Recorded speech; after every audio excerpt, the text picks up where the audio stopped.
Monsieur le leader de l'opposition officielle, je vous cède la parole.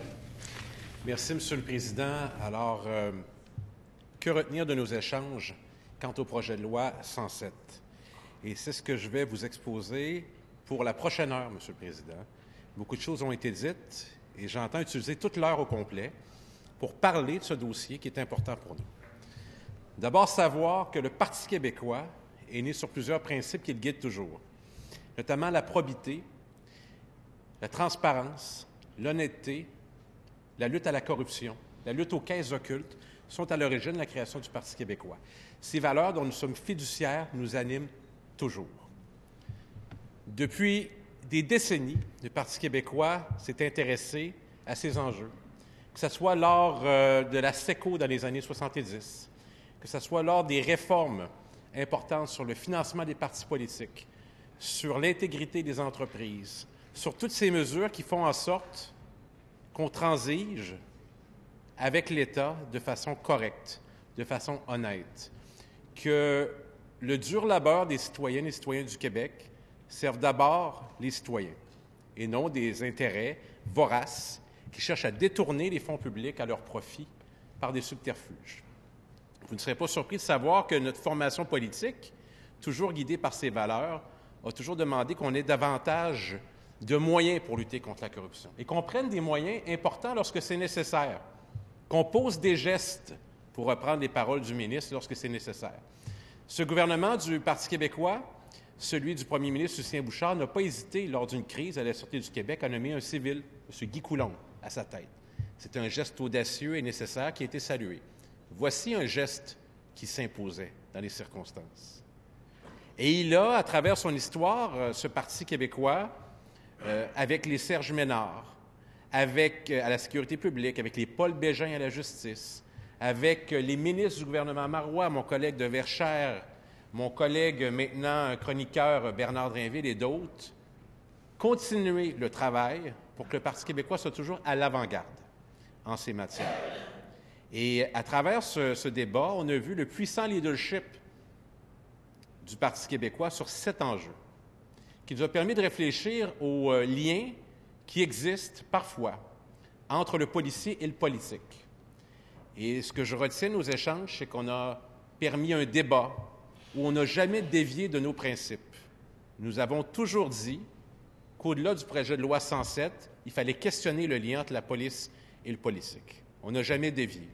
Sur ce projet de loi, nous avons toujours dit que nous allions voter contre. Et encore aujourd'hui, on va voter contre. Il n'y a jamais eu d'hésitation.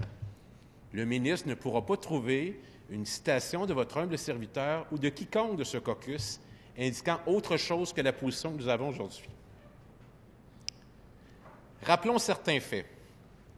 Je siège à l'Assemblée nationale depuis 2007 et j'ai été témoin, comme les parlementaires qui se sont succédés, comme les citoyens, de plusieurs errements en matière d'éthique, de contrats publics, qui ont été révélés par les médias qui jouent un rôle essentiel dans ces questions. Et ça fait en sorte que cette pression populaire du public et celle des parlementaires du Parti québécois ont fini par faire entendre raison partiellement au gouvernement du premier ministre Charest, qui a créé tantôt Marteau, tantôt l'UPAC, et a fini par céder en permettant une commission d'enquête sur l'industrie de la construction qu'on appelle la commission Charbonneau. Marteau, une escouade spécialisée, et l'UPAC. L'UPAC qui est né d'une volonté du gouvernement Charest d'avoir un bras policier où, à l'époque, le slogan, c'était « On veut voir les gens en prison, pas à la télévision ». C'est ce qu'on nous disait.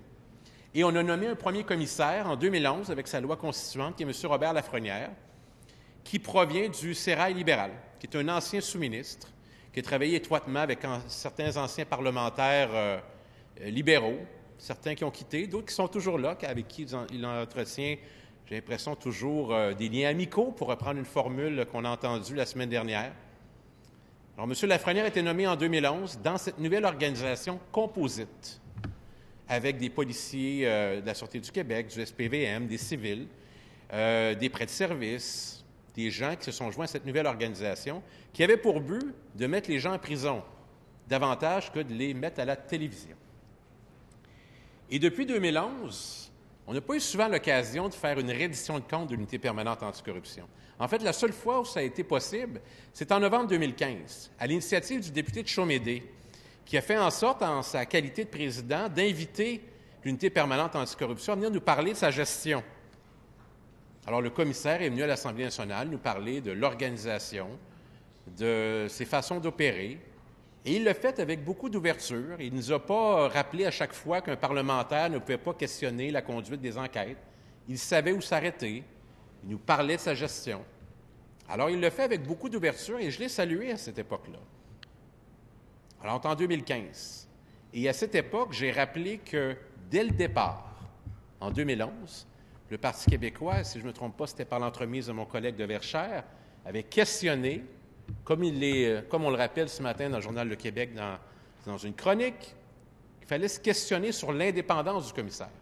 Parce qu'il est évident qu'un gouvernement qui fait l'objet potentiellement d'enquêtes, ce qui est maintenant avéré, et qui nomme lui-même le commissaire qui doit faire des enquêtes sur lui, se place en position de vulnérabilité.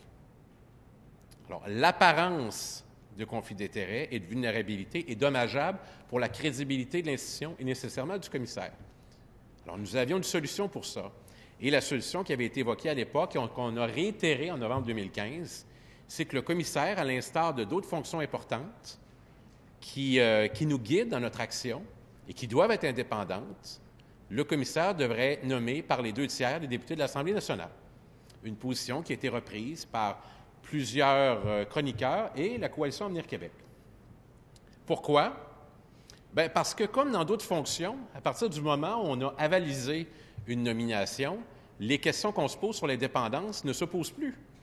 Alors, imaginez le nombre de questions qu'on aurait pu éviter si on avait réglé cette question-là.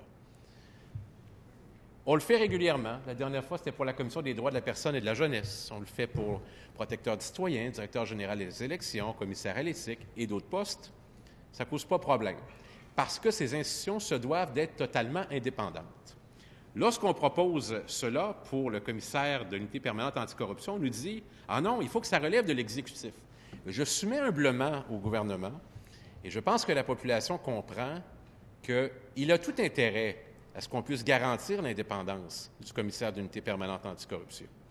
Et comment ça pourrait se passer? C'est toujours le gouvernement qui fait une sélection à travers un comité, et il soumet une candidature au cabinet du chef de l'opposition, au cabinet du chef de la deuxième opposition, aux députés indépendants, et on vote.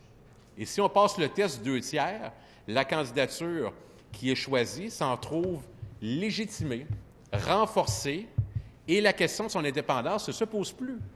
Si on avait une réticence notable, majeure, quant à une candidature, on l'exprimerait à ce moment-là.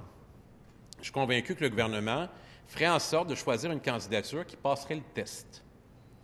Bien, ce n'est pas ça qui est arrivé à la nomination 2011.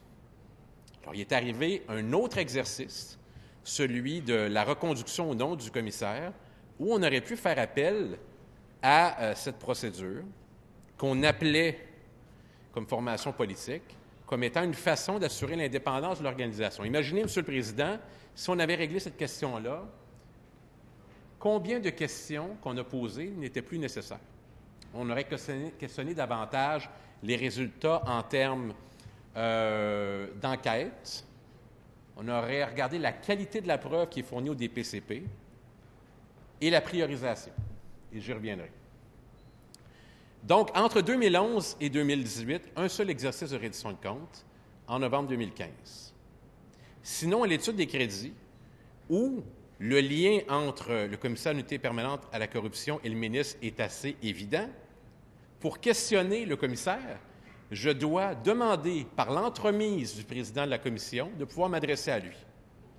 En fait, je dois demander au ministre qui peut consentir ou pas à ce que je m'adresse au commissaire d'unité permanente anticorruption. Il fait même partie de sa délégation ministérielle à l'étude des crédits. Et les gens qui ont observé la dernière étude des crédits ont bien vu que plusieurs questions lui ont été posées parce que c'était le seul moment où on pouvait questionner le commissaire. Sinon, il n'y en a pas d'autres. Toutes les fois qu'on a demandé de l'entendre, le gouvernement a refusé obstinément qu'on puisse l'inviter à l'Assemblée nationale du Québec. Lorsque des bilans annuels, le commissaire décide en décembre qu'il présente son bilan annuel. Alors, on se dit, on pourrait peut-être, à ce moment-là, avoir une présentation en commission? Non. Devant la presse parlementaire à Québec? Non plus. Ça se passe à Montréal avec des journalistes et des chroniqueurs qui sont choisis par le service de presse de l'Unité permanente anticorruption. Et les différents journalistes de la Tribune m'ont confirmé cette pratique.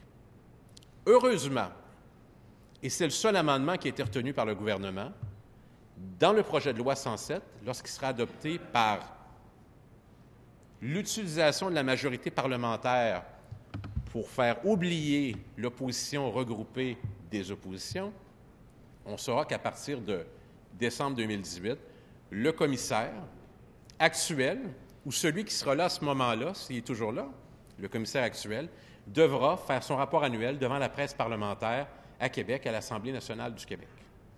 Mais ce n'est pas suffisant.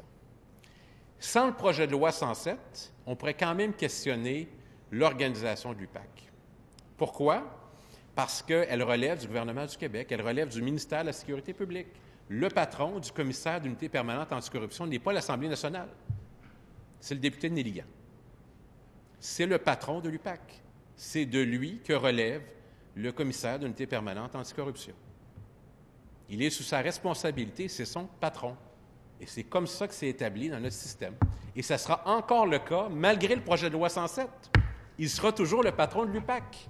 Alors, pour les gens qui nous écoutent, sachez qu'il y a un seul patron, et c'est le ministre de la Sécurité publique qui est le patron de l'Unité permanente anticorruption. Alors, comment juger d'une organisation, de ses réalisations, de ses succès, de ses échecs et de ses défis, nonobstant le projet de loi 107?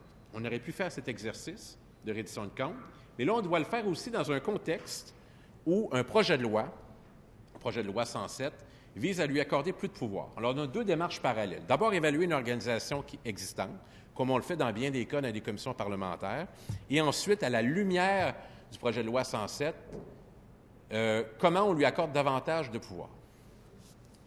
Par quoi commencer? D'abord, par les résultats. Évidemment, c'est très vaste, l'univers de la lutte à la corruption au Québec. Ça touche tout ce qui est argent public. D'abord, c'est comme ça qu'on le définit. Donc, les relations avec l'État, mais l'État, ça peut être les municipalités, tout ce qui est bien public. Alors, l'UPAC a fait une entrée assez fracassante dans certains domaines, notamment dans le domaine municipal. Et moi, j'ai été frappé, j'étais membre du Conseil des ministres, quand j'ai appris sur mon téléphone portable, avec un message, que le maire de Laval avait été arrêté, et puis que le maire de Montréal de l'époque, et là, ça frappait fort dans le monde municipal. Et on était surpris parce que jamais on n'aurait pensé qu'à Laval, le tout-puissant maire Vaillancourt, qui se croyait à l'abri de tout pendant des années, puisse faire face à la justice. Bien, c'est arrivé.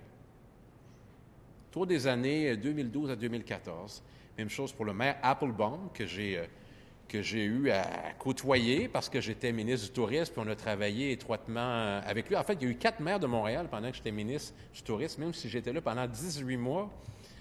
C'était particulier. Alors, l'UPAC s'est attaqué à ça, fait beaucoup de prévention également, fait beaucoup de formation auprès des élus, j'ai souvenir de ça. Mais les attentes du public étaient beaucoup sur le pouvoir le plus important, qui était celui qui touchait l'Assemblée nationale, les ministères, là où des gens prennent des décisions qui ont un impact sur leur vie, sur les impôts qui sont détournés. Alors, ça touchait quoi? Bien, ça touchait des gens qui ont été en politique, soit comme élus, soit comme conseillers politiques, soit comme mandarins de l'État, soit comme contractants ou sous-contractants, en satellite du pouvoir. Et il est juste de dire que plusieurs de ces enquêtes, qui portent des noms, qui sont connus, touchent le gouvernement actuel. L'enquête Mashuré, révélée pour la première fois, à ma connaissance, en 2014 par Radio-Canada, l'émission Enquête avec Alain Gravel, révélait qu'une enquête portait sur un financier du Parti libéral et un ancien premier ministre du Québec. L'affaire Justesse, qu'on tend oublié, qui a fait l'objet d'un reportage spectaculaire à l'émission Enquête, je dirais de novembre 2016, démontrait potentiellement le plus grand scandale immobilier de l'histoire du Canada. Le projet Hexagone, portant sur Joël Gauthier, ancien directeur général du Parti libéral du Québec. Projet qui a fait la manchette. On a même évoqué à un moment donné que dans une filature à Longueuil, il y a eu un malheureux décès d'un enfant relié à une des opérations lors d'une filature. Combien d'autres affaires? Une est en cours, je ne la commenterai pas celle-ci. Pour des raisons évidentes, vous pourriez m'indiquer qu'il n'est pas à propos de le faire, je ne le ferai pas. Mais toutes ces histoires-là sont réelles. Elles ne portent pas sur des loups, des louves solitaires. Elles portent sur des gens qui ont en commun d'avoir eu des fonctions, d'avoir opéré dans les questions de financement et dans les questions de contrat public. Donc, ces affaires-là n'ont jamais été niées par personne, y compris le commissaire d'unité permanente anticorruption, qui nous a révélé en mai dernier l'existence de ces enquêtes et qui, lui, nous a dit beaucoup de choses. Il nous a dit, entre autres, qu'il avait confiance d'aller jusqu'au bout. Que l'agenda politique, pour le citer, il n'en a rien à cirer. Que rien n'allait l'empêcher de passer des bracelets au poignet. Qu'il avait toutes les ressources pour aller de l'avant. Ça, c'est les réponses qu'il apportait à mes questions et celles des collègues du gouvernement et de la deuxième opposition. Donc, il nous a dit ça, alors ça nous a redonné de l'espoir. Depuis ce temps, il s'est passé bien des choses qui ont fait en sorte qu'on avait beaucoup de questions quant à l'unité permanente anticorruption. D'abord, sur les enquêtes importantes qui préoccupent le public. Dans certains cas, ils ont été amorcés il y a plus de 5 ans. 5 ans. Dans d'autres cas, outre les mesures dilatoires utilisées par des juristes, suggérées par des clients, il apparaît que les choses traînent. Dans d'autres cas, des causes qui ont été soumises au DPCP, la preuve qui a été soumise au DPCP n'a pas passé le test. Récemment, l'entrepreneur Tony Accurso, en moins d'une heure, s'est vu libéré de toute charge par un dossier mal ficelé. Récemment, on a parlé d'un pompier dans la région métropolitaine de Montréal qui a été acquitté également. Aujourd'hui, on a un autre dossier avec l'hôpital juif de Montréal où, semblerait-il, une opération s'est terminée, mystérieusement. Dans d'autres cas, une filature interrompue. Dans d'autres cas, une affaire qui disparaît. Certains cas qui ont fait la manchette dans l'actualité de l'Assemblée nationale où on questionnait, par exemple, l'utilisation de fonds publics dans une affaire personnelle. Quelqu'un qui avait été visé, on n'entend plus parler. On peut se questionner sur les résultats. Puis pourquoi je dis ça, M. le Président? Parce qu'à la fin de 2014, toujours dans le bilan du commissaire de l'unité permanente anticorruption, il nous disait 2015, à moins que ce soit même 2013, mais il dit l'année qui s'en vient va être l'année où il va y avoir des arrestations politiques. Bien, ce n'est pas arrivé. Alors, on a posé la question, est-ce qu'il vous manque de ressources? Non. Et on a appris, là, à travers mes questions, qu'on avait demandé des ressources supplémentaires, puis on les a obtenues. On sait maintenant à quoi ils ont servi, ces ressources. Ils ont servi à engager des ressources supplémentaires pour traquer les gens qui avaient fait des fuites. C'est à ça qu'elles ont servi. 1 million à peu près, le chiffre qu'on avait obtenu. Donc, on a questionné les résultats. On a questionné les relations internes. On a posé des questions. On a questionné l'indépendance du commissaire, puis on a fait en sorte d'avoir les meilleures pratiques possibles. Ça, c'est les enjeux qui nous ont préoccupés. Alors, le projet de loi 107 est arrivé. Le gouvernement a décidé de l'appeler. Comment c'est arrivé? À la demande, non pas du gouvernement, à la demande du commissaire de l'unité permanente anticorruption, qui, je ne sais pas comment il l'a fait, mais il a signifié au gouvernement du Québec qu'il voulait davantage de pouvoir pour améliorer son organisation, pour lui donner davantage de pouvoir, davantage d'indépendance, davantage d'appartenance, davantage de moyens pour se spécialiser en matière de lutte à la corruption. Et c'est légitime. Nous avons tous intérêt à ce que l'unité permanente à la corruption réussisse. Nous l'avons manifesté. Qu'elle puisse conduire ses enquêtes sans embâche, avec les moyens qu'il lui faut, l'indépendance qu'il lui faut, sans aucune interférence qui la dévie de ses objectifs. Alors, on a posé des questions. Comment ça s'est passé, le projet de loi 107? On a d'abord demandé, et on l'a fait avec le deuxième parti d'opposition, d'entendre tous les acteurs. Alors, avec le soutien et le concours du président de la Commission des institutions, le député de Chaumédé, et la secrétaire de la Commission, on a demandé à entendre un certain nombre de groupes. On a établi une liste et on a envoyé cette liste-là aux personnes concernées. Et quelle ne fut pas notre surprise d'apprendre que l'unité permanente anticorruption refusait de venir expliquer aux parlementaires, aux membres du peuple élus de l'Assemblée nationale, pourquoi ils voulaient davantage de pouvoir. Et c'était la même chose pour la Sûreté du Québec, et c'était la même chose pour le Bureau des enquêtes indépendantes. Et ça nous a surpris.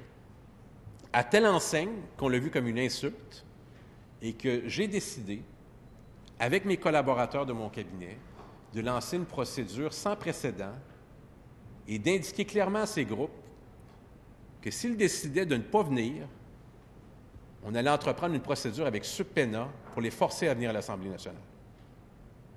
Nous l'avons évoqué et la réponse est arrivée. Spontanément, les groupes ont décidé de venir et ils sont venus. Et on a posé la question d'abord sur les raisons qui faisaient en sorte qu'ils ne souhaitaient pas venir. Et puis à l'UPAC, on disait on ne croyait pas qu'on était tenu de venir. Alors, de mettre du temps pour convaincre le gouvernement du Québec, je ne sais trop de quelle façon, de façon verbale ou avec un mémoire ou des représentations, d'avoir de nouveaux pouvoirs, oui. De s'expliquer devant les parlementaires, non. On a posé des questions sur le climat interne, la gestion interne. Et bien sûr qu'on a eu des échos de ce qui se passait à l'intérieur. Bien sûr. Il y en a passé du monde qui sont entrés, qui ont quitté. Et on nous a mis sur des pistes. Poser la question du climat interne. C'était abondamment relayé dans les médias, puis j'ai posé la question. Encore une fois, ce que je dis en public, c'est la même chose que je dis en privé. Alors, on a posé la question sur à la fois la division de la vérification des entreprises et la division des enquêtes. Et on a demandé des rapports et on connaissait l'existence de ces rapports. Et les centrales syndicales aussi le savaient et demandaient d'avoir plus d'informations. Donc, on était un peu une coalition qui réclamait d'avoir accès aux rapports. Et on les a demandés. Et lorsque j'ai posé la question des rapports, notamment sur la vérification des entreprises, on s'est engagé à nous remettre un rapport. Il était totalement caviardé. Totalement caviardé. C'était une insulte aux parlementaires. À quoi ont-ils pensé? Ces gens-là, les gens de l'unité permanente anticorruption, doivent des explications aux parlementaires. Lorsqu'on demande de grands pouvoirs, ça implique de grandes responsabilités. Alors, on n'a pas obtenu le rapport demandé et on a trouvé ça choquant pour notre travail de parlementaire. Vous savez, Monsieur le Président, vous m'avez souvent entendu dire que comme parlementaire, je veux contribuer aux meilleures pièces législatives possibles, y compris quand on est contre, parce qu'on a tous intérêt, au terme de notre travail, de se dire on a fait pour le mieux. On travaille en ce sens-là de façon respectueuse, mais on a des questions à poser, et lorsque la loi est adoptée, on s'y conforme. Puis le ministre m'a entendu dire souvent que ces questions-là, elles servent à notre compréhension et à améliorer la pièce législative. Et on a apporté notre concours, on a participé aux travaux, on a accueilli les groupes, on a participé à l'étude. On n'a pas allongé indûment, le ministre en est témoin. On a posé nos questions, on a fait valoir nos points, on n'a pas obtenu les réponses qu'on aurait voulu, pas nécessairement celles qu'on voulait entendre, mais les réponses sur des questions importantes. Donc, sur le rapport sur la gestion interne, caviardé, jusqu'à temps qu'un média l'obtienne, le décaviarde, et que quelque temps après, s'amène au départ du numéro 2 de l'UPAC, M. Marcel Forget. N'eût été du décaviardage de ce rapport, jamais le ministre aurait indiqué dans un couloir de l'Assemblée nationale qu'il n'était plus l'homme de la situation. Et on a appris récemment qu'on l'a démissionné, qu'on a annoncé son départ avant même qu'il remette sa lettre, que le commissaire à l'UPAC, preuve à l'appui, a signifié son départ avant même de recevoir la lettre, que le responsable des emplois supérieurs a mis de la pression sur M. Forget pour qu'il quitte. C'était le bouc émissaire tout indiqué. Résultat, aujourd'hui, une poursuite contre le gouvernement du Québec, qui sera certainement éclairante sur le climat qu'on retrouve à l'intérieur de l'UPAC. Un rapport a été commandé par le ministre, qui a été dévoilé mi-janvier. Sur comment ça se passe, alors on demandait au commissaire de nous indiquer comment il allait améliorer la situation de l'UPAC. Mais à partir de quoi? Si on ne sait pas ce qui s'est passé à l'interne, si on ne veut pas le savoir, comment on peut savoir si les améliorations qui ont été proposées sont adéquates, répondent aux problèmes qu'on a déjà? Bien, on a quand même fait cet exercice-là et on a révélé, on a rendu public ce rapport. Mais je ne peux pas m'empêcher de noter un 2 poids, 2 mesures. Dans le cas du SPVM, Service de police de la Ville de Montréal a demandé à Maître Bouchard de faire rapport parce qu'il y a eu plusieurs reportages télévisés qui ont fait état d'errements dans la gestion interne du SPVM, dans la conduite des enquêtes, à travers différents abus qui ont été faits. Et là, le ministre, qui n'est pas le titulaire direct du patron du SPVM, a demandé cette enquête, a nommé Maître Bouchard. Quelle est la relation entre le gouvernement du Québec et le SPVM? Évidemment, le patron du SPVM relève du conseil municipal de la Ville de Montréal, ou de l'exécutif, on peut le dire comme ça, mais sous recommandation de la Ville, on nomme un chef de police, ça passe par le conseil des ministres, peut-être les gens apprennent ça, c'est comme ça que ça se passe. Alors, le rapport s'est fait, et quand on a obtenu le rapport, qu'est-ce qui s'est passé? Bien, j'étais dans un des bureaux de l'Assemblée nationale et j'ai pu voir à la télévision la mairesse nouvellement élue de Montréal, Mme Valérie Plante, à côté du ministre, avec le rapport, le commenter et, en prime, une appréciation du ministre quant au leadership du patron du SPVM, M. Philippe Pichet. Donc, la même appréciation que le ministre s'est permis de faire de M. Marcel Forget, il l'avait fait pour Philippe Pichet, qui ne relève pas directement de lui. Cette même appréciation du commissaire de l'unité permanente anticorruption ou de son directeur des enquêtes, M. André Boulanger,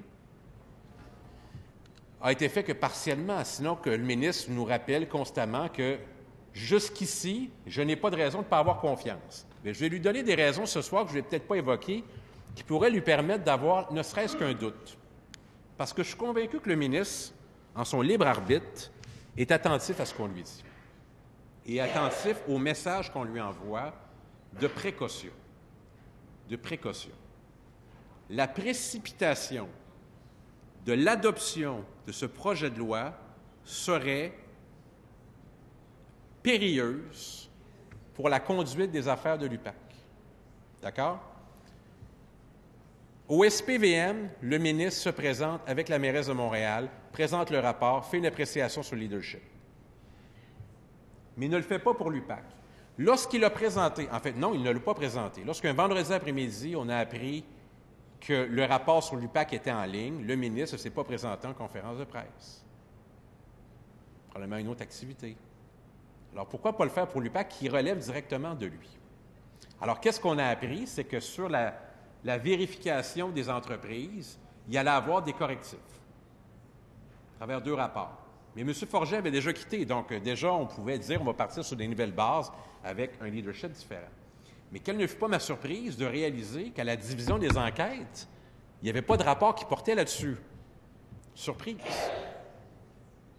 Jusqu'à mercredi dernier, à ma connaissance, où là, on apprend que la Sûreté du Québec, avec un timing exceptionnel, rend disponible pour la ministre un rapport qui est un résumé d'un rapport d'une spécialiste des ressources humaines de la Sûreté du Québec, donc sous l'autorité du ministre, qui nous indique qu'il y a plusieurs choses qui ne fonctionnent pas, sans pointer les responsables.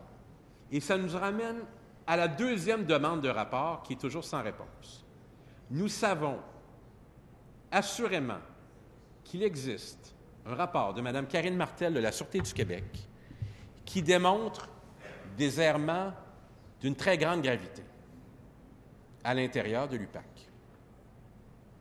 Du népotisme, notamment, du harcèlement psychologique, du favoritisme, des priorisations de dossiers questionnables et une ambiance passablement pourrie, pour reprendre les termes de nombreuses personnes.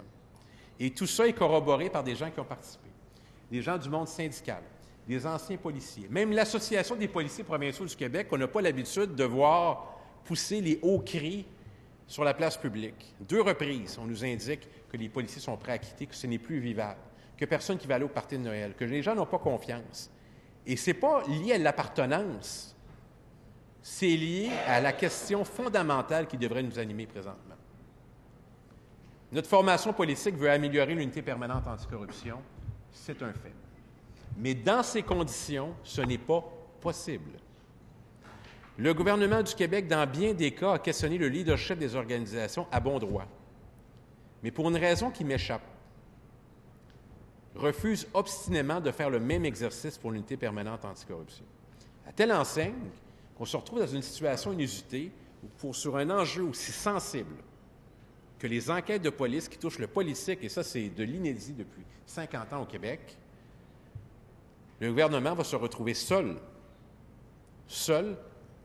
à voter un projet de loi qui consacre davantage de pouvoir à une personne nommée par ce gouvernement pour enquêter sur ce gouvernement. Il serait possible de rallier les oppositions. Je vais parler pour ma formation politique et je vais parler des demandes qu'on a faites. Et potentiellement, pour d'autres formations politiques, manifestement, le député de Beauce-Nord avait davantage d'ouverture à l'égard du gouvernement que j'en ai. D'ailleurs, je savais que ça allait lui revenir éventuellement lors d'un débat. Je l'avais prévenu. La nomination 2 tiers, c'est un test de confiance. Puis la confiance, elle doit guider l'unité permanente anticorruption. Alors, si on passe le test des 2 tiers, qu'est-ce qu'on perd? Si on le gagne avec M. Lafrenière, il continue avec davantage de légitimité, davantage de confiance dans une des formules policières de lutte à la corruption les plus avancées au monde. S'il ne l'a pas, c'est qu'il ne la méritait pas, puis on aura quand même un corps de police avec peut-être l'adoption unanime de l'Assemblée nationale. Alors, qu'est-ce que ça fait penser à mon collègue de Verchères et moi, la réflexion qu'on a, c'est qu'il semble plus important présentement pour le gouvernement de ne pas remettre en question le leadership que de s'assurer d'avoir un vaste assentiment pour l'adoption de cette pièce législative. C'est le dilemme moral auquel est confronté le gouvernement. Bien sûr, j'ai entendu le ministre dire tout à l'heure, on a déjà adopté d'autres pièces législatives sans l'appui des oppositions. C'est vrai. Mais dans ce cas-ci, de faire l'économie de la possibilité d'avoir peut-être même un assentiment unanime, et je démontre à nouveau notre ouverture, il me semble que pour un enjeu aussi sensible, ça mérite d'être considéré. Si on règle la question du leadership, si on a les garanties nécessaires, on ne posera plus la question de l'indépendance. Elle ne sera plus sur la place publique. Elle sera acquise et on sera solidaire de la décision qu'on a prise.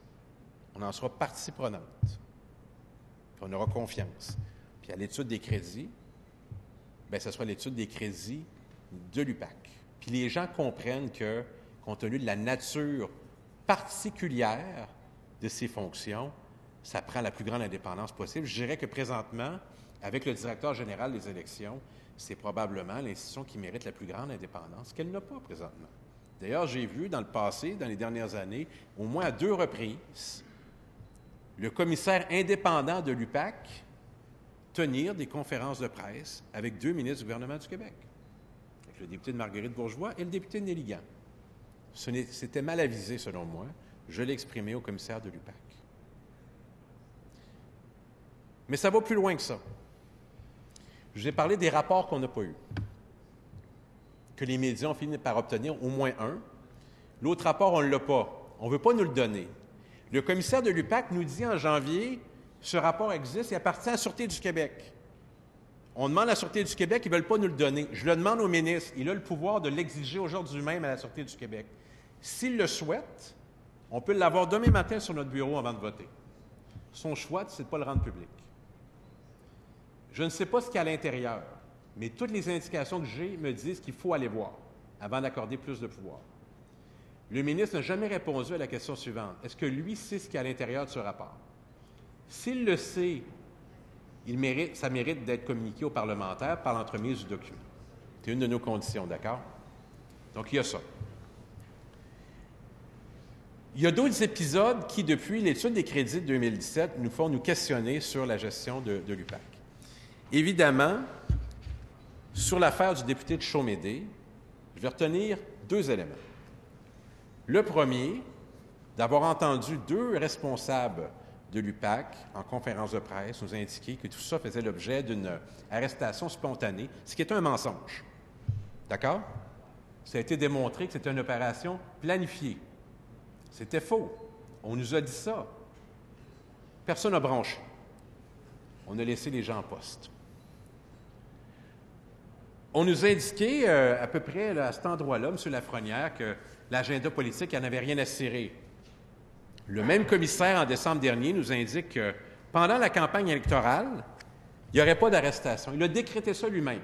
Personne ne l'a ramené à l'ordre. Personne. Alors, s'il avait cette latitude-là, on ne le savait pas. Donc, il peut choisir des moments privilégiés pour procéder à des opérations, ce qui nous emmène en mars 2016, où on apprend, le jour d'un budget du ministre des Finances qui est devant moi, qui devait être furieux, que le commissaire de l'unité permanente en corruption a choisi le moment important où il devait déposer son budget pour faire une opération politique de relations publiques. Et qui a dit ça? Un enquêteur de l'UPAC sous serment. Alors, le ministre des Finances a maintenant l'assurance que celui qui l'a contribué à renouveler comme membre du Conseil des ministres a sciemment choisi une date connue du budget pour faire une opération pour incriminer notamment une ancienne vice-première ministre du Québec de sa formation politique. Si j'étais le ministre des Finances, à l'intérieur du Conseil des ministres, et c'est peut-être le cas, je poserais des questions très sérieuses sur la conduite des affaires de l'UPAC. Donc, on nous a dit que l'enquêteur, dont l'identité est préservée, et je en parle parce que ça a été relaté dans les médias, il n'y a pas un huis clos là-dessus, il n'y a pas un non-lieu, on nous a dit qu'on lui a indiqué que c'était cette date-là, je crois que c'était le 18 mars, si je ne me trompe pas, 2016. Donc, ça, c'était un autre élément. Donc, sur l'affaire Guy Ouellet, c'était spontané, ce ne l'était pas. Sur le budget, ça a donné comme ça, ce ne l'était pas non plus. Ça commence à faire beaucoup de choses. Alors, on se questionne sur le leadership, sur la première responsabilité du commissaire à l'UPAC, sur les raisons qui nous pousseraient, dans les circonstances actuelles, à lui accorder davantage de pouvoir. Même sans le projet de loi 107, on se poserait ces questions. Mais là, la synchronicité des événements fait en sorte que la question se pose.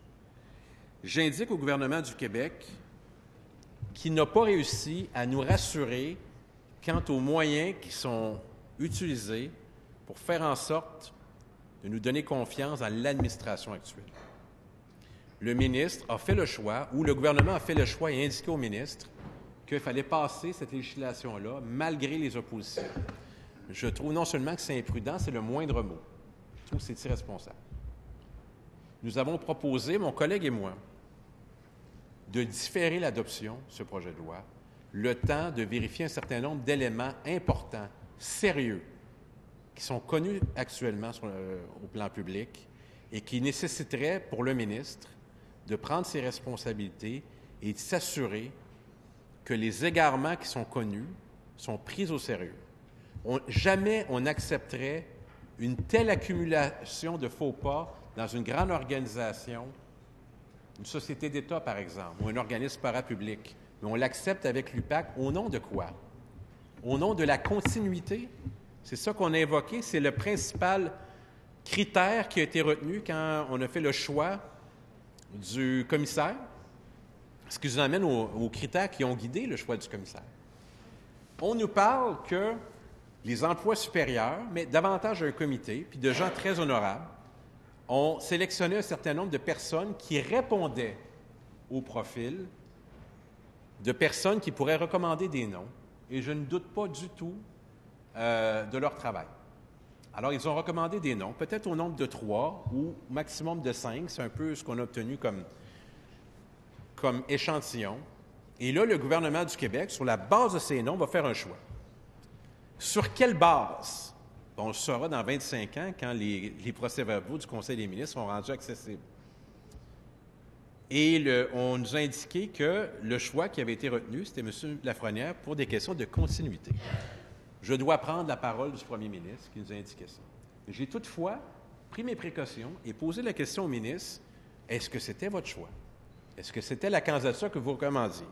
Bien, le ministre, je suis obligé de dire qu'il n'a pas répondu directement à la question, ce qui est préjudiciable pour le commissaire, parce que de répondre sans embâche, sans ambiguïté, ça dit, bien oui, je vous défends, c'était mon choix. Bien, j'invite les gens à revoir dans le projet de loi 107 mes questions et les réponses. C'est particulièrement éclairant quant à cette question-là. Je n'ai jamais eu la confirmation que c'était le choix du ministre. Il l'a dit plus récemment. Ce n'était pas prématuré, mais disons que les premières réponses me laissent pantois, pour le moins dire. Donc, des questions assez simples pour évaluer une organisation vont lui donner plus de pouvoir. Est-ce que c'était le choix du gouvernement ou est-ce que vous êtes fait forcer la main par une opération spectaculaire le jour du budget du ministre des Finances? Bien, on ne le saura jamais, mais on a une assurance. C'est que l'opération s'est tenue sur les 365 jours de l'année, sur la journée importante, solennelle, où le ministre des Finances déposait un budget sur lequel il avait travaillé avec ses collaborateurs depuis des mois. D'accord? Je sais, pour avoir travaillé avec mon collègue député de Rousseau sur le budget 2013, je sais combien c'est de temps et comment c'est important, puis comment ça mobilise des ressources, puis comment les ministres des Finances sont fiers de déposer ça. Puis ça, je le dis, indifféremment des formations politiques, c'est un exercice qui est important au Québec. Puis avec raison, parce que ça consacre des orientations du gouvernement, puis ça appartient au gouvernement à ce moment-là. Je suis convaincu là, qu'il ne me le dira pas, mais le ministre des Finances est peut-être un peu d'accord avec ce que je viens de dire. D'accord? Alors, ça prend des façons de nous convaincre. Bien sûr, le gouvernement peut utiliser sa majorité parlementaire pour faire adopter ça. Mais je dis, de mon siège, qu'il n'a pas la légitimité morale d'adopter une question aussi sensible et importante que la question de la lutte à la corruption et de la conduite des enquêtes sans l'appui des oppositions.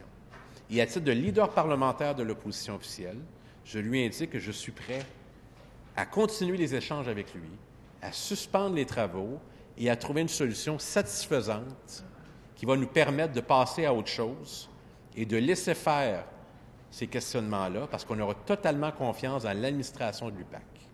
Ça sera un poids de moins pour le gouvernement, ça sera des questions en moins pour nous et ça sera certainement de nature à assainir pas seulement des questionnements de l'opposition, des questionnements des citoyens, des analystes sérieux qui regardent ces questions-là. J'ai été surpris, même des anciens collaborateurs du gouvernement actuel ont évoqué essentiellement ce que je dis, mais même en plus grave. Ce matin, c'était Jonathan Trudeau, dans le Journal Le Québec, qui évoquait que là, le problème, c'est pas le projet de loi 107, on serait d'accord. C'est la conduite de l'administration locale. Alors, il y a deux choix. Soit qu'on nous donne des garanties que ça va se replacer, puis qu'on ne va pas apprendre d'autres choses, soit qu'on change l'administration. Je vais le dire directement comme ça. Mais dans tous les cas, si on ne veut pas toucher à ça, c'est là qu'on se pose des questions. Pourquoi c'est plus important de maintenir à tout prix le leadership du commissaire au lieu de chercher à avoir l'assentiment de l'opposition et que le gouvernement serait fier de dire, sur cet enjeu-là, bien, on a trouvé une façon de s'entendre, puis c'est bon pour le Québec, c'est bon pour les institutions. Puis il est capable de le faire, le gouvernement. Quand le gouvernement libéral a décidé de faire passer la limite des contributions de 3 000 à, je crois que c'était 500, mais à 1 000 je ne veux pas me tromper. Mais il m'a agréablement surpris, puis c'était courageux parce que c'était le gouvernement libéral qui recevait surtout les gros dons. Puis j'ai applaudi ça, j'ai trouvé que c'était une bonne chose. Mais il est encore capable de nous surprendre, il y a moins de temps, parce qu'il va rester juste un autre vote après. Les propositions maintenant qu'on a faites. J'ai parlé des propositions aux 2 tiers. Évidemment que l'objectif, c'est de faire en sorte qu'il y ait une grande indépendance. Évidemment qu'il y a des limites à ce modèle-là. Il se pourrait un jour que, comme en 1973, un parti a plus des 2 tiers des sièges à l'Assemblée nationale. C'est arrivé avec le gouvernement Bourassa en 1973. Mais voyez l'objectif ici. L'objectif, c'est de faire en sorte que ce n'est pas seulement le gouvernement au pouvoir qui choisit son shérif. Sinon, ça peut laisser place à des spéculations que je partage. Est-ce que le commissaire est sous influence? J'ai déjà posé cette question-là. Je la répète. le commissaire était sous-ministre de ministres libéraux. Je ne dis pas que c'est un défaut. Je lui dis, si vous étiez tellement bon et on avait tellement confiance, soumettez-vous à la confiance des parlementaires de l'autre côté de la Chambre. Puis vous allez voir que ça va être un test qui va vous être utile. Alors, il y a eu cette proposition-là qu'on a faite. La Coalition Avenir Québec a fait une proposition d'un comité de surveillance. Alors, ça, c'est intéressant. Alors, le ministre, après l'affaire Ouellette, sûrement pour d'autres raisons, a suspendu les travaux pour réfléchir à un certain nombre d'affaires, comme notamment une proposition susceptible de rallier l'opposition. Alors, il a répondu partiellement à la proposition de la Coalition Avenir Québec en créant, et là, notez bien les mots et la façon de procéder, 3 commissaires choisis par l'Assemblée nationale, par les 2/3. Est-ce que ça vous rappelle quelque chose? Choisis, Assemblée nationale, 2/3. Ça ressemble à un canard, ça marche comme un canard, puis c'est un bec. Mais c'est pas un canard, mais ça lui ressemble. L'illusion est presque parfaite, mais c'est pas ça. Les mots-clés étaient là. Quelqu'un a dû dire « Je l'ai, l'idée ». C'est pas mal ça que Bérubé dit, puis d'autres. Je me nomme moi-même, M. le Président. Je retire mes paroles là-dessus. Que le député de Matane-Matapédia, c'est pas suffisant. S'il devait avoir un comité de surveillance, là, je veux pas qu'une fois par année, ils reçoivent des informations puis qu'ils nous fassent des recommandations comme un comité de surveillance des caisses de jardin. Si on veut un comité de surveillance, vous allez le mettre à l'intérieur de la boîte. Parce qu'il y a une question fondamentale auquel on n'a jamais répondu. Puis on n'aura toujours pas de réponse, à moins d'avis contraire. Puis le ministre sait que je prends sa parole, je respecte son intégrité, j'ai beaucoup d'estime pour lui, puis ce n'est pas des 20 mots, là, je lui ai déjà témoigné. Mais là-dessus, je sais que son gouvernement a une position ferme et il est solidaire de son gouvernement. Mais si c'était juste lui, je suis convaincu que ça serait différent. Le comité de surveillance, là, si on veut nous convaincre, là, il y a une façon très simple. Mettez-les à l'intérieur et dites-nous comment on priorise les enquêtes. J'ai posé la question, comment on priorise les enquêtes à l'UPAC? Parce qu'il y a un certain nombre d'enquêtes qui portent sur un ensemble de domaines. Domaine, par exemple, de l'informatique, c'était le cas au ministère de la Justice, les affaires municipales, dans des collèges, puis dans le monde politique. Comment le commissaire, avec toutes ces enquêtes qui progressent, qu'on lui remet sur son bureau, décide de la priorisation des dossiers puis de l'affectation des ressources? Je n'ai jamais obtenu une réponse. Jamais. Est-ce que c'est lui seul qui choisit? La seule réponse que j'ai eue à cette question-là, puis c'est l'abondance du cœur qui parlait, le commissaire m'a dit « Oui, c'est moi qui choisis ». J'ai voulu valider que le ministre. Je voulu avoir un deuxième avis. Le ministre n'a jamais voulu répondre. Si on avait, au lieu d'un comité de surveillance, un comité des enquêtes où il n'y aurait pas seulement le commissaire, mais il y aurait également 2 autres personnes qui diraient « On était 3, puis on a choisi tel type d'enquête compte tenu de la nature de l'enquête, des sommes engagées, des attentes du public, de l'exemple que ça peut donner. » Moi, ça me rassurait. Un comité des enquêtes interne, le même comité que le ministre propose, qui fait la priorisation des enquêtes. Ça, c'est de nature à me rassurer. Parce que moi, je ne sais pas, moi, puis pourquoi tel dossier n'est pas prioritaire, puis l'autre l'est, puis tout ça. Si je me fie aux réactions là, des citoyens, là, je peux vous dire qu'à titre d'exemple, et ce n'est pas s'ingérer dans les enquêtes, parce que tant qu'à ça, si on veut parler des parlementaires qui s'ingèrent dans les enquêtes, là, on va parler de mon ancien collègue Daniel Breton, député de Sainte-Marie-Saint-Jacques, que le gouvernement libéral a voulu faire comparaître en commission, de l'ex-première ministre Pauline Marois. On pourrait parler d'autres exercices où les parlementaires ont posé à bon droit des questions à l'Assemblée nationale, face à Lise Thibault, face à Bruno Fortier. On a un rôle à jouer de parlementaire. On a le droit de poser des questions. D'ailleurs, on pourrait même se dire que les questions qu'on pose souvent s'apparentent à des questions d'enquête. On veut savoir ce qui s'est passé. On a un souci de la vérité. C'est ça notre rôle de parlementaire. Et ça fait partie de la valorisation du rôle de parlementaire.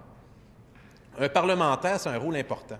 Parlementaire, dans son comté, puis à l'Assemblée nationale, c'est la personne qui représente l'ensemble de la population. Puis c'est noble d'être un député à l'Assemblée nationale. Et souvent, les gens disent, je déteste cette expression-là, un simple député. C'est pas simple d'être député. C'est un immense honneur puis privilège.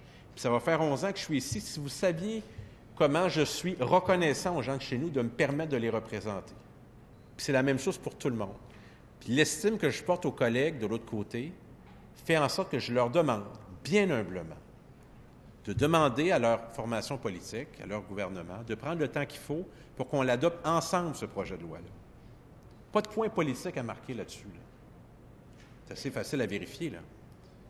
Par contre, l'Assemblée comme institution, si on était capable d'arriver avec une entente, je suis sûr que collectivement, on y gagne. Pas mal sûr de ça avec mon humble expérience, on serait capable d'y arriver. Donc, aujourd'hui, je ne fais pas, sans utiliser d'analogie trop près de ce que j'évoque tout à l'heure, je ne fais pas un procès du gouvernement. J'indique où résident nos questionnements, pour quelles raisons, puis comment on pourrait arriver, avec nos propositions, à rejoindre les objectifs qu'on a. Améliorer l'organisation qui est l'UPAC. Lui donner les moyens nécessaires. Lui permettre d'engager son personnel, ce qui pourrait créer davantage de sentiments d'appartenance, puis aussi des perspectives professionnelles où quelqu'un pourrait décider de dire, moi, je m'engage dans ma pratique policière ou ma pratique d'enquêteur pour des années à l'intérieur de l'UPAC, une prévisibilité, je dirais, plus grande. Dans ce champ d'expertise-là, qui est drôlement intéressant, on en conviendra, là, on est tous un peu fascinés par ce monde-là. Donc oui, ça va donner ça. Mais voyez-vous que dans d'autres projets de loi, on va très rapidement. Sur le projet de loi sur les empreintes digitales, on est allé rapidement. Puis sur d'autres affaires, sur les pantalons de policiers, on est allé rapidement. Puis ça, c'est des enjeux de la sécurité publique. Celui-là, on pourrait y arriver aussi. Mais là, il y a un blocage sur le mode de nomination. Alors, le ministre nous indique qu'il a confiance au commissaire d'unité permanente anticorruption.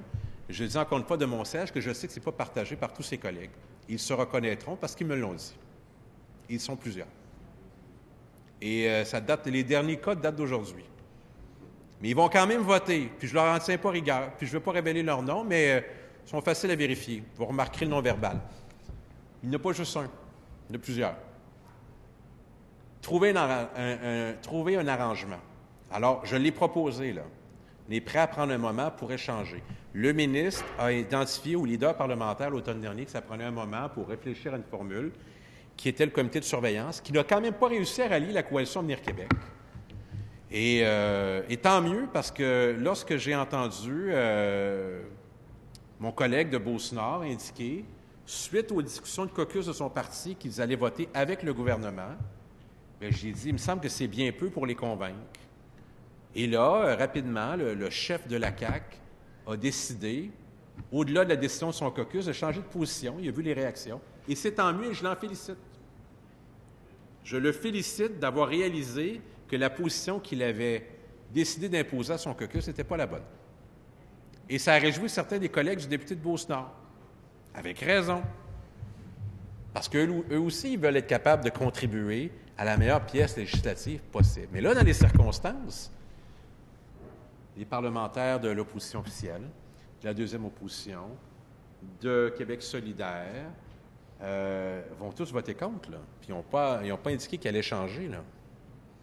Alors, le whip du gouvernement, au lieu de compter le nombre de députés qui vont être présents au vote, j'aimerais mieux qu'il dise à ses collègues, soyez là pour participer à un vote important duquel vous allez être fiers, puis on va se saluer, puis on va dire, on n'était pas d'accord au début, mais on est capable de trouver une solution à cette impasse. Puis moi, j'aimerais ça contribuer à ça. Vous savez, M. le Président, c'est mon dernier discours en matière de sécurité publique. Certains s'en réjouiront, d'autres me diront que ce n'est pas prématuré, mais je l'ai fait avec le souci de poser les questions qui s'imposaient. Des questions qui n'ont pas plu au gouvernement, mais en même temps, je sais, parce que j'ai des bons échanges avec plusieurs, qui respectaient ce travail-là. Et je ne le fais pas en hypocrite, je le fais de façon avec cœur, puis du mieux que je peux, avec les forces que j'ai, avec l'expérience que j'ai, mais elles m'apparaissaient importantes. Puis elles étaient en équation avec les questions que le public se posait, sans tomber dans l'exagération, mais avec une détermination certaine de faire en sorte que la lutte à la corruption au Québec ne soit assujettie à aucune influence indue. que jamais on puisse accuser ce gouvernement ou un autre gouvernement d'ingérence dans les affaires de l'UPAC. Que malgré tout le bruit ambiant, malgré toutes les allégations, que vous remarquerez que je ne reprends pas très souvent, je les entends, on me les communique, mais c'est rare que vous allez m'entendre les révéler ici. J'essaie de garder le focus sur l'essentiel parce que j'ai une responsabilité. On a une responsabilité. Ma responsabilité, c'est pas de dire « j'avais raison, puis le gouvernement a cédé, puis il aurait dû faire autrement ». Non. Jusqu'à la dernière minute, de trouver une voie de passage. Et j'invite le ministre à être attentif à ça et d'une façon honorable, d'une façon digne, je lui tends la main à nouveau pour qu'on trouve une façon de passer à travers cette impasse. Parce que ça sera une impasse consacrée si l'adoption du projet de loi se fait avec les élus libéraux seulement. Ce n'est pas souhaitable. Dissipons ce malaise. Alors, les propositions du Parti québécois, elles sont connues. Les questionnements quant à l'administration actuelle au sens élargi de l'UPAC sont connus. Les occasions que le gouvernement avait de demander des précisions importantes sur la conduite des affaires de l'UPAC ont à peu près toutes été manquées. Il ne serait pas prématuré qu'enfin, le gouvernement indique au commissaire de l'UPAC « Vous avez un immense privilège dans votre profession policière, dans votre carrière policière. Vous avez une grande carrière, notamment la protection des personnalités. Vous avez protégé les élus du peuple. Vous avez une belle réputation. Vous avez été quelqu'un qui avait servi le gouvernement du Québec à titre de sous-ministre. Vous avez mis votre vie en danger comme policier et vous avez une fonction très convoitée, c'est le moins qu'on puisse dire, de commissaire à l'UPAC. Mais ce n'est pas un titre hiérarchique. Il y a des comptes à rendre. Et lorsque les parlementaires posent des questions, ils méritent le respect. Ils méritent des documents décaviardés. Ils méritent que lorsque le commissaire vient s'adresser aux parlementaires et que la presse parlementaire est à l'entrée et à la sortie, on leur offre plus qu'une défilade, qu'on leur donne des réponses, qu'on ne choisit pas à la carte à quel média on donne des informations, parce qu'on conviendra que c'est assez orienté. Qu'on dissipe ces questions-là, et le Parti québécois y trouvera source de confiance. Il pourra contribuer, lui aussi, à dire « j'ai humblement contribué à améliorer une formule qui, au début, était incertaine. C'était une création, c'était inspiré d'un modèle new-yorkais, mais là, en toute connaissance de cause, on a plusieurs éléments positifs, puis j'en conviens, dans le projet de loi. Puis on remarquera que la conclusion de ces affaires, ce n'est pas le projet de loi. C'est de donner le projet de loi à l'administration actuelle. Donc, si on règle la question de la confiance, on règle la question du projet de loi. Le commissaire est toujours en poste. À ma connaissance, il n'a pas offert sa démission au ministre. Je ne me trompe pas. Pas envie de le faire après l'adoption du projet de loi non plus. Donc, il sera là.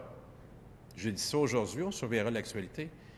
Mais il y a un message important pour lui. Mais les indications, les consignes, elles doivent venir du ministre. Les mesures ne sont pas suffisantes. Donc, les rapports demandés ne nous prouvent rien. Le rapport de Karine Martel, on ne l'a toujours pas. Les égarements dont ont fait l'objet le député Guy Ouellet sont toujours sans réponse. L'indication avant Noël que le commissaire de l'UPAC allait choisir que pendant la campagne électorale, il ne se passerait rien, c'est toujours lui qui l'a fait. Les indications qu'il nous a données à l'Assemblée nationale nous indiquant que aucune fuite allait l'empêcher d'aller jusqu'au bout du procès Mashuré. J'étais là. C'est quand même une indication intéressante. Donc, qu'est-ce qui lui empêche de continuer? Il a beaucoup parlé, on a beaucoup écouté, puis on a une très bonne mémoire. Et tout ça est consigné. Alors aujourd'hui, au nom de cette grande formation politique qu'est le Parti québécois, qui a fait en sorte de consacrer son existence au peuple du Québec, à la vérité, à la lutte contre l'impunité, à la lutte contre la corruption, à poser des questions importantes avec professionnalisme, avec rigueur, je me sens fiduciaire, au nom de tous ceux qui m'ont précédé, au nom du caucus de cette formation politique, de poser les questions que j'ai posées et d'indiquer au ministre que malgré toutes les critiques que j'ai pu faire, qui m'apparaissent légitimes, quoiqu'elles aient pu parfois brusquer le gouvernement, qu'il est toujours possible de trouver une entente qui nous permettra dignement d'avoir confiance en l'unité permanente anticorruption. Mais pour y arriver, il y a des conditions incontournables. On ne peut pas accorder davantage de pouvoir à une organisation qui n'a pas démontré qu'elle était capable d'avoir le plein contrôle sur ses effectifs, qui a fait preuve d'errement, d'égarement, et que l'enjeu de la lutte contre la corruption est trop important pour faire l'économie de ça. Alors nous allons voter contre ce projet de loi, à moins que le ministre